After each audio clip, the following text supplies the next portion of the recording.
Thank you. That's not nice.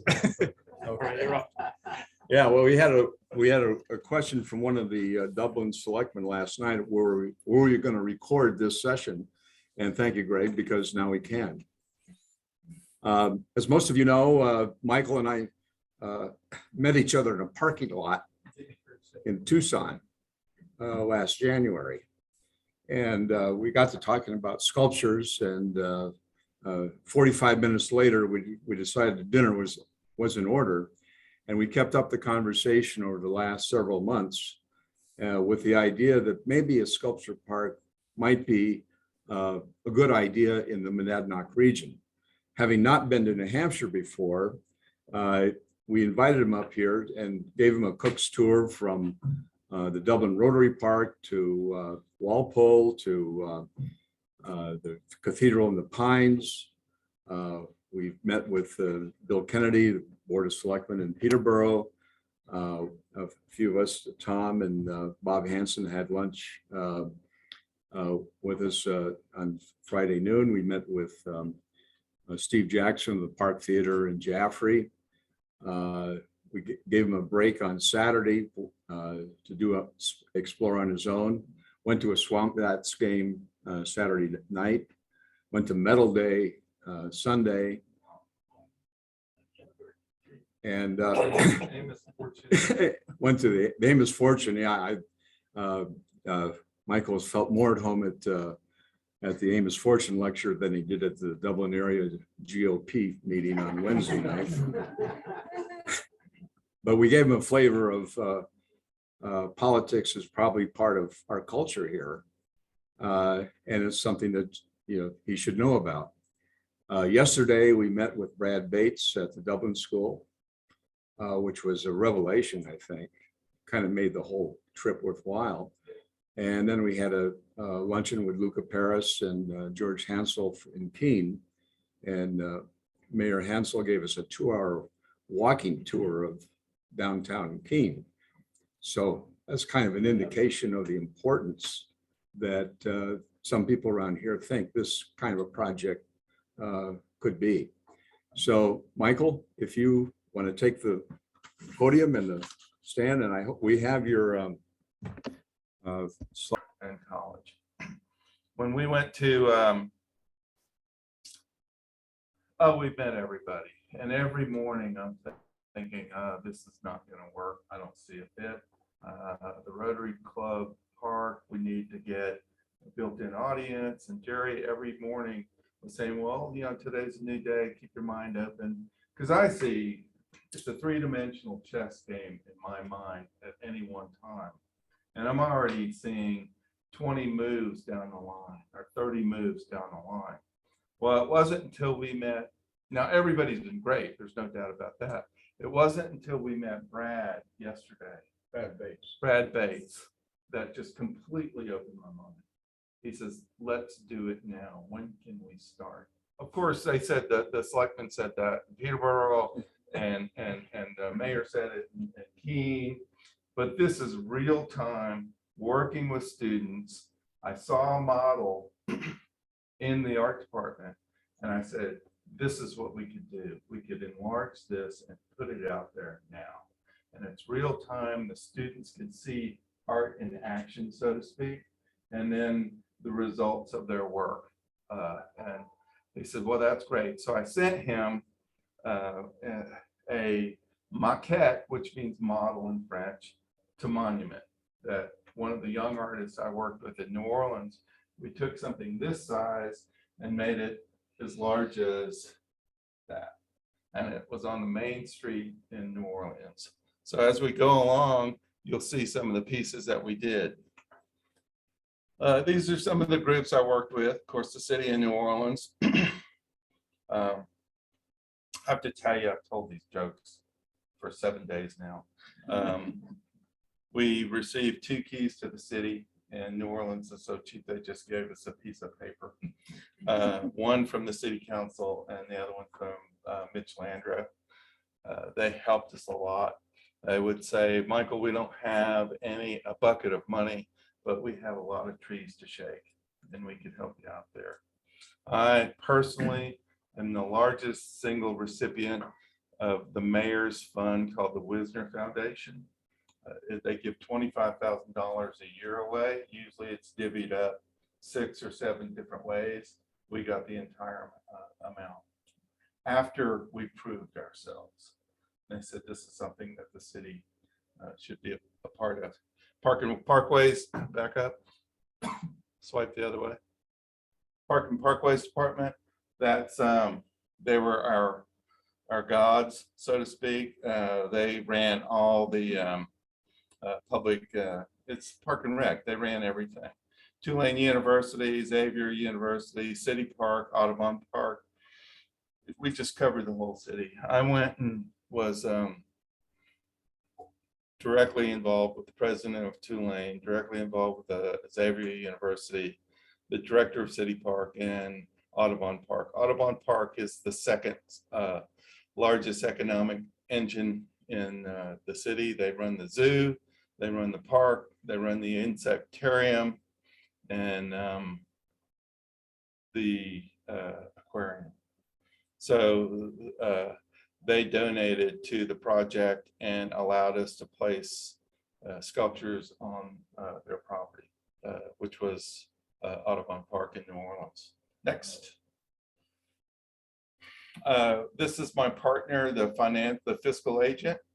We gave them a portion of the proceeds, 5%, to be the accountant. So any money that people felt comfortable in donating to, it was designated funds. So the Ogden could not use that for anything else. And they were pretty good about it. Next. These are the guy that ended up becoming the sole funder of the project. Next. This is the Tulane campus. Tulane campus had never had any public sculpture in its history. It's a 120-year-old school, something like that. This guy is Gene Koss. He is the sculpture professor at Tulane. So he had been there for 30 years and was never allowed to place a sculpture on campus until I came along. And we organized 7 monumental sculptures in the quad, and it became really nice. Next. This is another piece on the Tulane campus, actually kind of directly across from the former slide or former piece by Gene Koss. This lady is named Mia Westerlund. These were on Park Avenue. I don't know if you guys have ever been to New York and Park Avenue. They have an annual show for about 10 blocks along there. This was one of the artists. Next. It's called Baritone. As a result of the artist loaning the city of New Orleans, actually loaning me the sculptures, I would in turn loan them to have a loan agreement with the city. I would do ads in Art in America and or like New Hampshire magazine, we could do that. And then this is Mark DeSuvro. I don't know if you got the ladder on the right. If you guys have ever been to Storm King Art Center in upstate New York, it's near Newburgh. He is the founder of that park. The gigantic, big sculptures, that's Mark's work. And he, I've known Mark since 2001, and he became an avid supporter of Sculpture for New Orleans. Everything that rotated out of Storm King came to New Orleans. Next. This is the most famous Frenchman, Bernard Venet. This is also on the Tulane campus, and this was purchased by a private collector.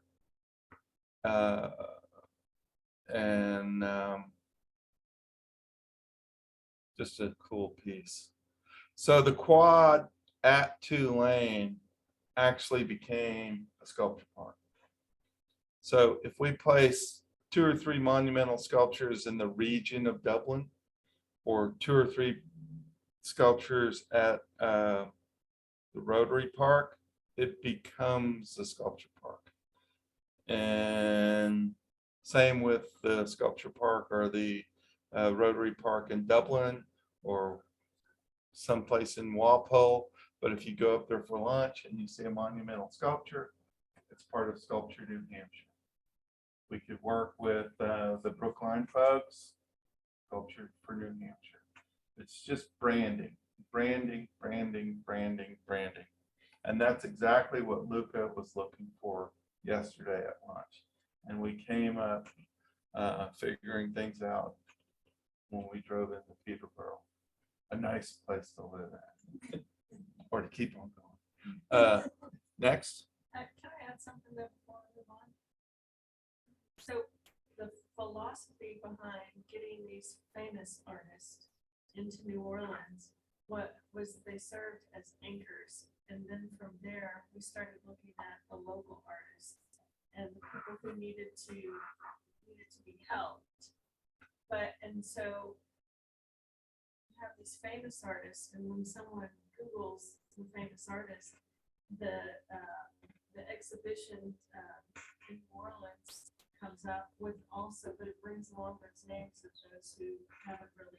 Like a student from Dublin that we're going to use as the model to make a large piece. That's a good point that I skip over sometimes. And in the beginning, that was my charge. All the money was going to the musicians and to the restaurants. No money was this post-Katrina. It was a town of 20,000 people at the time, and really first responders. And the guy asked me, David A. Stryker asked me, can you help the artists? And I thought, well, I'm an artist. The best way he could help me is give me money or a job, that sort of thing. And then it's perpetual motion after that. So I just called in all my IOUs on the Charlie Wilson of art.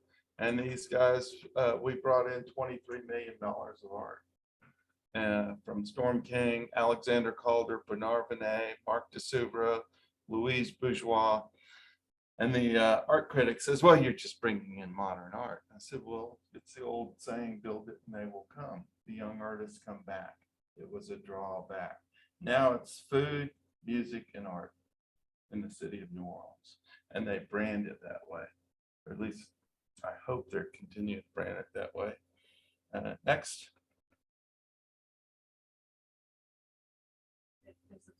Yeah, that's fine. This is by an artist, Deborah Masters. She lives in upstate New York. These also came from Storm King Art Center. And these were the first sculptures ever to be placed in Audubon Park. And they also were contributors to the effort. See, at that time, the entire city needed help. And every person who was in a leadership role said, do it, we'll help you out. So it was across the board. And I like to say the main reason for its success was for the first 3 years, everyone who could say no was gone. You know, they're in Nashville, they're in Cincinnati, they're in Dallas. So it was easy, and it was still hard work. It was much like what we've done over the last week, meeting everybody, but for 2 years, I was in constant meetings. And, you know, the first thing out of the guys at Park and Rec were, do we have to weed eat around it? Do we have to mow around it? You know, these are serious concerns when you have a crew going out there and working diligently, just trying to keep the city afloat. Next.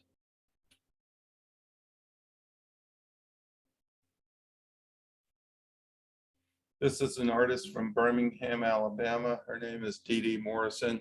She was on the board of the International Sculpture Center, as was I at one time.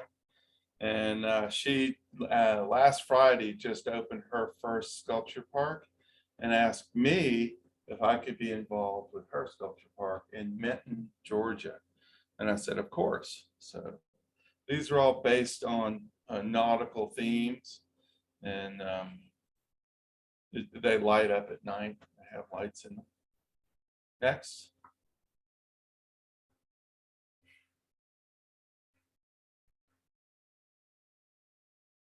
This is an artist from Britain. He's the sculpture professor at Texas Tech, and he recruited the engineering professor to engineer all work that needed to be engineered in the city of New Orleans. I also instructed other groups on the procedure on how to install sculpture, how to go to the design advisory committee, how to have a PowerPoint presentation. For instance, I would take a picture of this location and then PowerPoint that sculpture in it and present it to the design advisory committee, which is a committee about this size. Photoshop it. I said PowerPoint it. Thank you. PowerPoint it. And so a picture is worth 1,000 words. And once they saw it, it was like, oh, okay, we understand that. I was discussing that with Rick. I said, stand in one position, take the photograph of a before and after picture before it's cleaned up, and then after it's cleaned up. And then we'll do the exact same thing for the location of the dock. If there's going to be a dock, we could PowerPoint that in there or Photoshop that in there. We could Photoshop the sculptures in there. So once that's happened, it's easy for the planning commission. It's easy for the selectmen to see what we're planning to do. Next. Next question. Yes, sir. So do you have those pictures that you could share with The before and after? yeah, all that kind of? They look exactly like this. I have a really good guy, but I That'd be can. helpful for people to kind of visualize this what it looked before. and Exactly. transition. Yeah. I do. I mean, you could also imagine that not being there, but it's just like that. I do. So next, actually, in one of the first meetings in the design advisory committee, he says, "Well, you're not supposed to put this in yet." I said, "No, this is a Photoshop." Oh, because I met this guy. He's in Arkansas. Never met him. I saw his work. I said, God, this guy's really good. He get down to the shadows, everything. Very, very good. Next. This is in Lafayette Square. This is Louise Bourgeois. She She died. was a medalist at McDowell. McDowell. years ago. She was in her lifetime, at the end of her lifetime, the most famous woman artist in the world. And the story I have about this is in Lafayette Square. It's directly across the street from the Fifth Circuit Court of Appeals. Now, the federal judge is on the park committee for this park. There's the person from the Parks Department, a person from the Preservation Resource Center. There's neighborhood advocates on the board, and the federal judge from the building. And she wanted these sculptures facing the Fifth Circuit Court of Appeals to keep an eye on the place, kind of like the omnipresent eyes in The Great Gatsby. They're always looking at you. She didn't know anything about art. We installed these in February. In March, she went to Paris and to speak in New Orleans terms or vernacular, "You son of a bitch" or "you bastard" are terms of endearment. So she calls me up. This is a federal judge. She calls me up from Paris and says, "You bastard, why didn't you tell me Louise Bourgeois was famous?" And I said, "Well, it wouldn't have done any good." She says, "I just landed and there's banners up and down the Champs-Élysées of Louise Bourgeois. She was having a one-woman retrospective at the Pompidou." And from there, it went from the Guggenheim, went to California, went to Japan, went all over the world. So that's, as she said, well, I thought she was just a little old lady from Lafayette. So anyway, that was part of the joy. And every month on Sunday, they had a park cleanup. And these are Tulane students cleaning it up. And I said, "Do you love it here?" They said, "Yeah." I said, "Well, show me." And they did that, and I took a picture. I thought that was just great. So it's the same kind of community involvement with any park, anywhere in the community. Next. Kids played on it. It's just everybody, there were benches. On one side, there were benches. On the other side, they're called I benches. So they're a big hit. You know, the fact that the kids are playing on it, I mean, that sends a big message. It really does. First of all, that they're welcome to it. Yeah. And the other is that it teaches the kids that the art is to be, you know, thoroughly enjoyed, you know, in every sense. Well, Augusta made a point the other day that in New Orleans, a 2-year project turned into 15. So a 10-year-old is now 25. A 20-year-old is now 35. It's in their DNA now. They have grown up with public art. And these kids up top say this was 15 years ago, that little girl up there, she's 18. This is all she knows. It's not an amusement park, which are great. It's not a water park. It's sculpture. And so when they go to a museum, our kids, they'll call me up from God knows where. Oh, there's a James Searles here. You know, they grew up with these names. Next.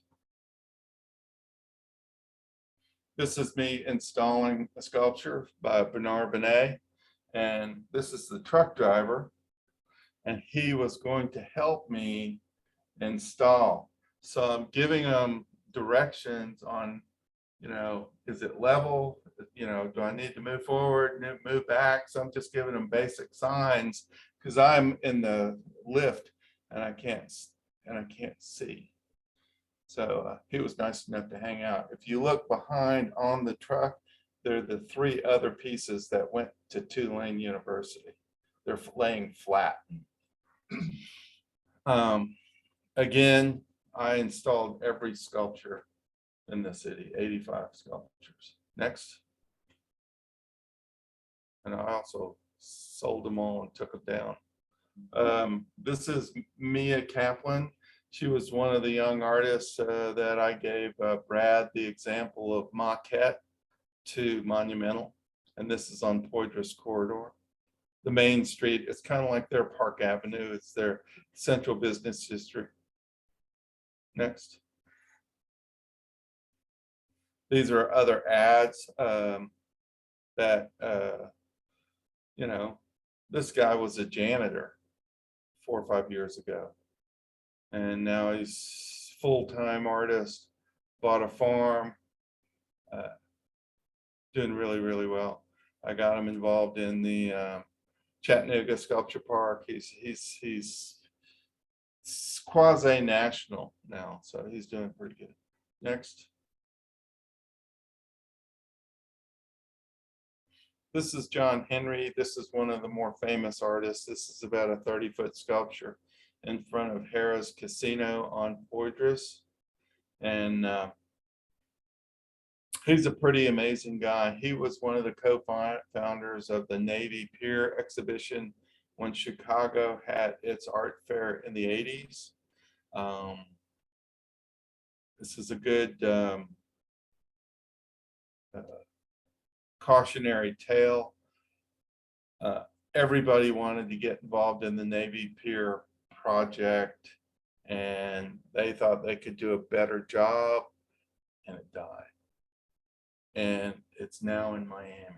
I've heard of the Art Basel Fair in Miami. It's gigantic, and it's also partnered with the Basel show in Switzerland, but no more in Chicago. But this is one of the co-founders of that. It was a good 10-year run. Next. This is a WPA artist. So he was from New Orleans. I met his daughter, who is a doctor.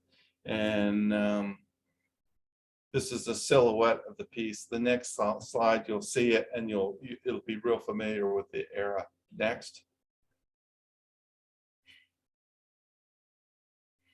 So you could tell it's a WPA or a 1930s type piece.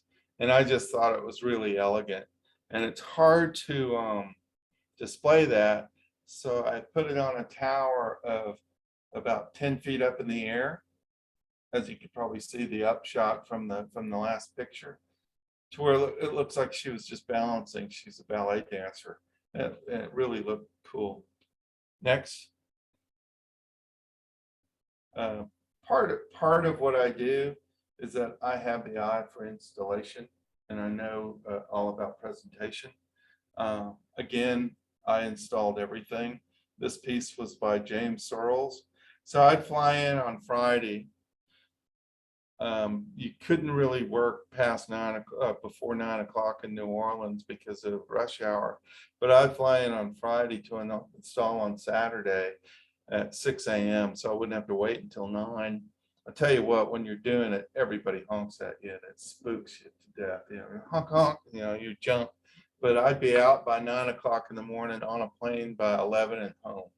So Jerry would call me the art fairy because Monday morning people would drive to work and there'd be a new sculpture up. So next. And this is it in its entirety. That's the shell building behind it. So it's right downtown in the metropolitan area. This was purchased. As I said, I brought $23 million of art. $3 million of the art was sold. 80% went to the artist. 20% went back into feeding the machine, along with donations and things like that. But this is a way to feed the machine. And I thought, well, how do I do that? And I was walking down the food aisle and I saw Paul Newman's own. So his product feeds his machine to help the community. So this is the same thing. This is the fabrication of Mia's piece. I think we might have maquettes, so it's a little out of order, but you'll get the idea how big it is. And you also saw it on the street a few slides earlier. Okay, next. There it is. That's on the street now in downtown New Orleans. And this came from an origami sculpture. Next. Maybe it's on there. No. This is me installing Chakaya Booker. It's in front of the Superdome. So if you've ever been to New Orleans, kind of get an idea of what we're doing. Once we got closer to the Superdome, it's so big, you had to have something that would carry the area. If we put a 5 or 10 foot sculpture in there, I mean, the palm trees are bigger, so nobody would notice it. That's me in the bottom, bolting it down. Next. There it is from the street view. Yeah, it's hard to see. It's made out of recycled tires. That's her whole deal. She's African American. She's got 2 major pieces in the African American Museum on the Mall. She's got a piece in the Smithsonian. She's got a piece in the National Gallery. She's got a piece in the Met, and she's got a piece in the MoMA. She's famous. Next. This is an artist out of Houston, and this is in the Children's Museum. She uses all recycled cardboard. And I thought the Children's Museum, it's new cardboard. It's not like out of trash, it's, you know, and it's just beautiful. New Orleans, yeah, and that was sold. That was all these have been sold and bought it. And that's the life of a project. If you go to Storm King, everything's just there and it will never change. To me, I call it a dead project. This is living. This is going to keep on going. There'll be rotating pieces. If the artist wishes to keep it there for a year or 2 years or 3 years, that's fine. If not, we could rotate it out. Next. You can see the Sheridan sponsorship right down there. And that's it. Let the good times roll in New Hampshire. So. questions? I have one question. I know Yeah. last time you spoke about how much money it will take to kind of get started. Mhm. Kind of just reiterate that. I heard exactly what you did.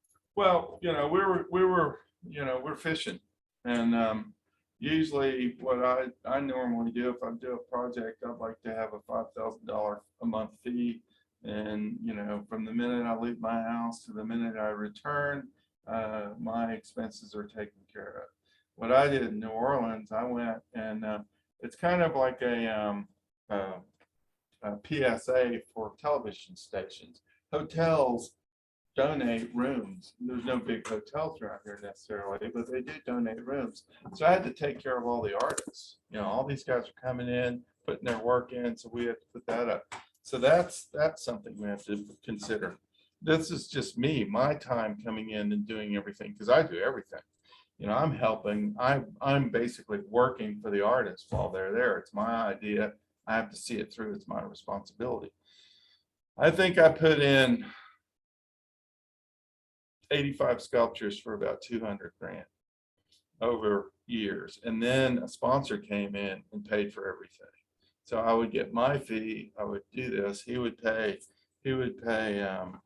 material costs, building costs, shipping costs, and return of sculpture, plus hotels, and not food. And I don't know why, it wasn't a big deal to me. I would treat him for food. But he would do that. And he was pretty much of an overseer on that.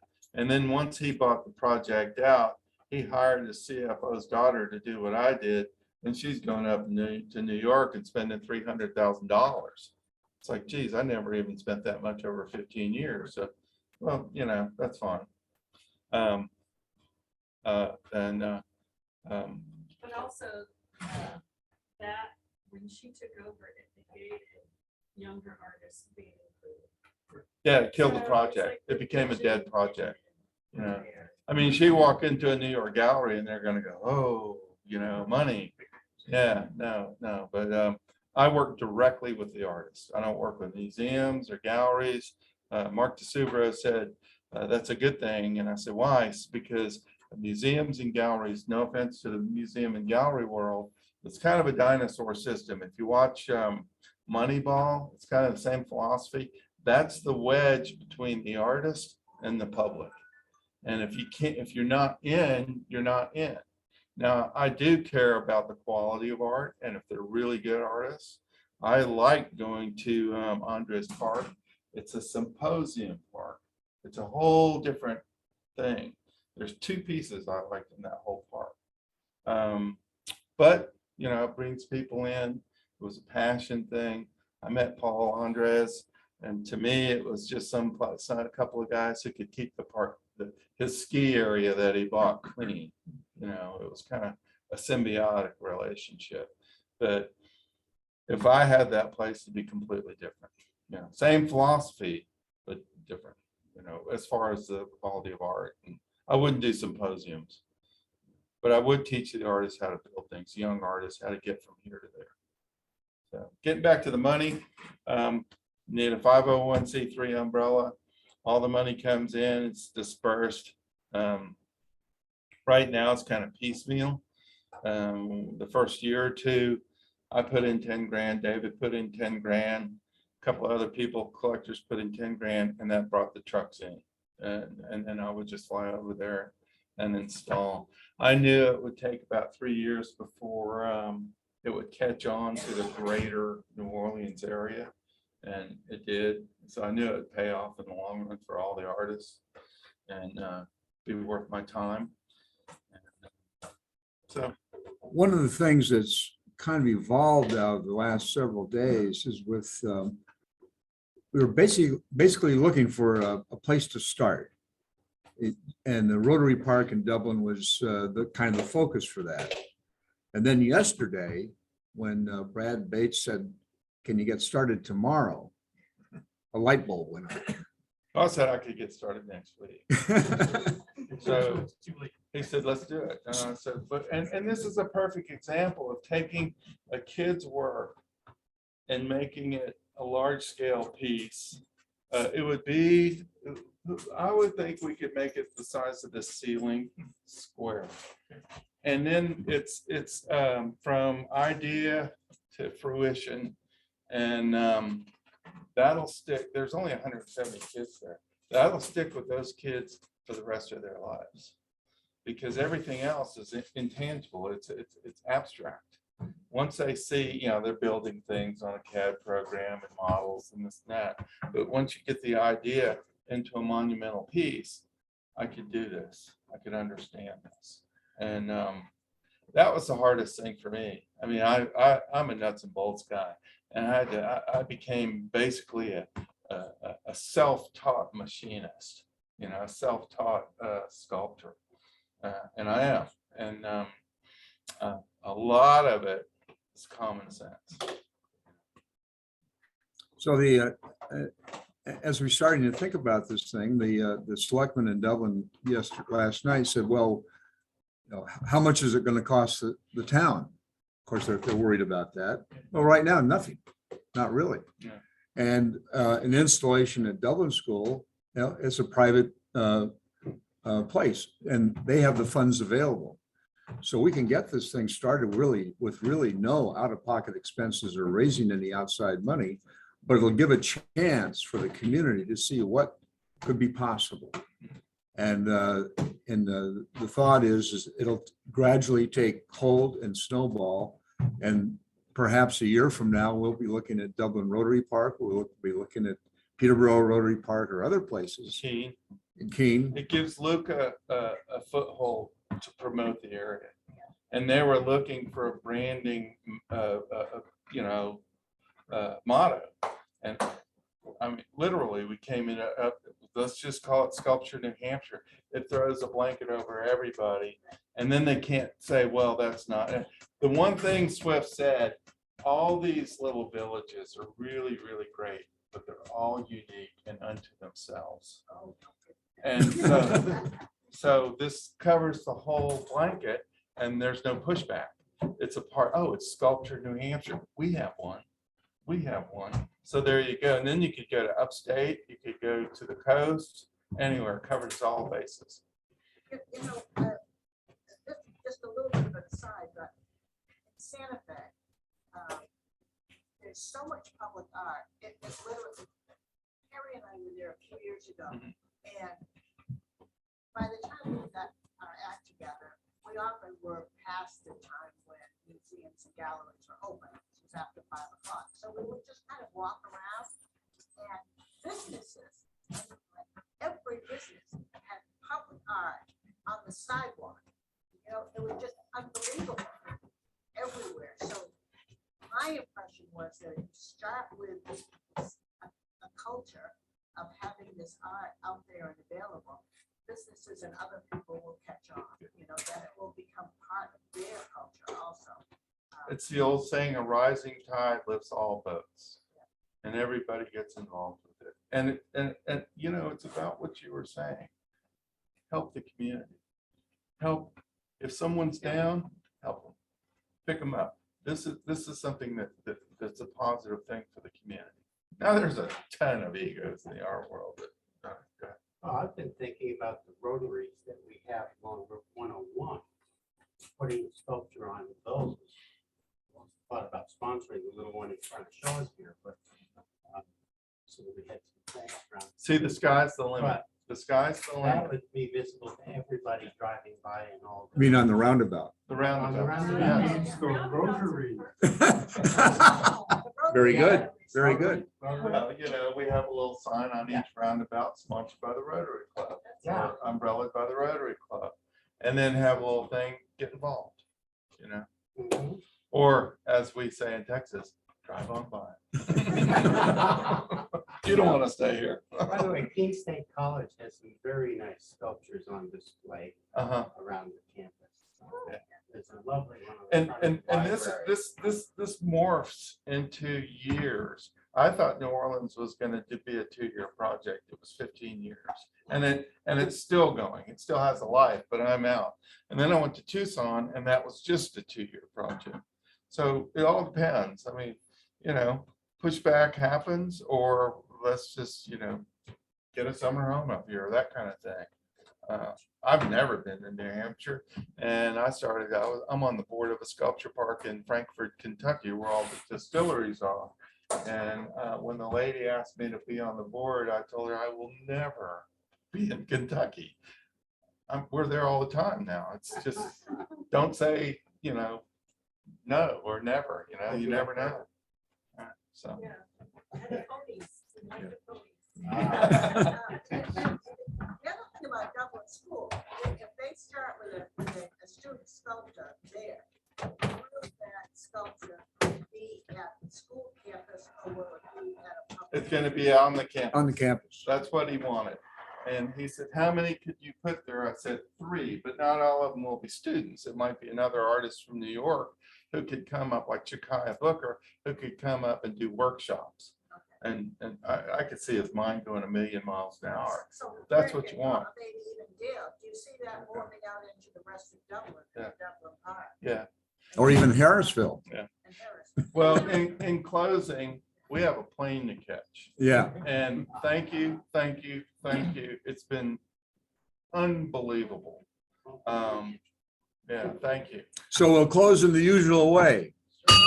Service above self, your profit most serve best. We ring that bell with authority. He's here to stay. And don't touch the computer because. We have, Yeah. We have- I, we have a charitable trust meeting. oh, charitable trust, that's right. Now, Bob, am I still a part of that or am I out? Well, you're out officially, but you're welcome to sit in. You're on as emeritus, as the president of the club. You're unofficially on the board. Oh, okay. It's not a voting member. You gotta tell me what I'm supposed to do. Well, the president is part of the board of the charitable trust. Yeah. But they don't have a vote. We're gonna clear out. I can't thank you enough. Leave it open. So hopefully we'll see you soon. And give me a- Stop recording. You're right there. Wait, so just over there, so yes,